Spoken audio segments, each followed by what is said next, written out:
lessons? Do you think South Africans should be worried about this? And is it of the making of South Africans, or is it just a system that South Africans don't have control of? Because the system does not want you to align with certain political parties. International law only matters when it's certain states, but not the others. Like, should there be lessons that South Africans are looking at and say, I think we can fix here and here? I'm actually not a pessimist. I'm not someone that looks at things with a negative eye often. Yeah. But I honestly believe South Africans should be terrified. Especially when you hear what Mkwananzi said. Yeah. And this has been happening for a long time. He was probably one of the first guys to be brave enough to say, and it's probably a tip of the iceberg. There's many other weird things that have happened, but you don't want to get to a stage like Zimbabwe where you are now being run by a mafia state. It's mafia. Everything is under the couch. Everything's under the bed. This one gets taken out. It's no longer a government. It's mafia. And once that happens, and I think South Africa is already in that, if all this man's claims come out to be true,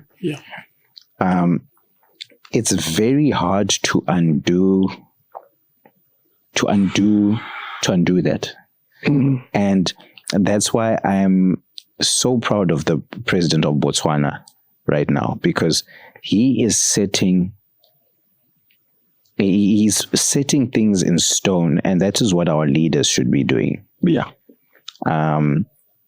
For me right now, let's say even ZANU-PF goes, the mentality of corruption, the mentality of quick money is now even so deep rooted into the youth and the country. It's going to take a whole generation to realign Zimbabwe, to realign our work ethic, to realign what we were known for. Yes, I know a lot of young people are farming, and in Zimbabwe you can go get a mining claim.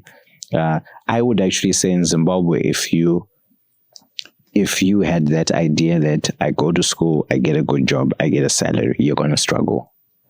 But in Zimbabwe, if you get your piece of land, maybe work for a few years in the diaspora somewhere, saving money, you look for crops that have a good export market, and you create your own market, or you go to the mining claims, you get a gold claim, you start mining on your piece of land.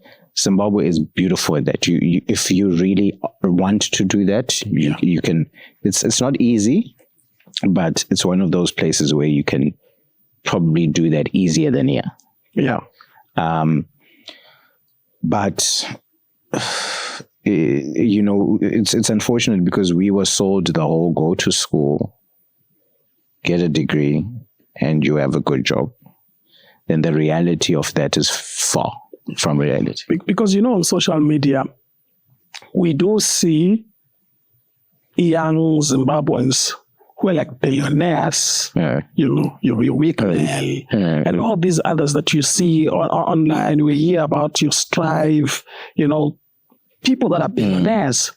But then when you look at, when they talk about people who are poor in Zimbabwe, the level of being poor, you look at the disparity between those that have and those that do not have.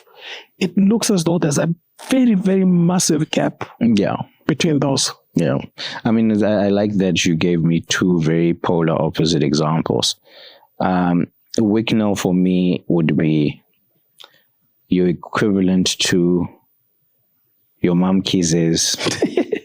Yeah, like guys that have a lot of money, but you're not too sure. Yeah. Strive, on the other hand, went to court in and out for 10 years to get his first telecom license to operate his Econet. 10 years. 10 years.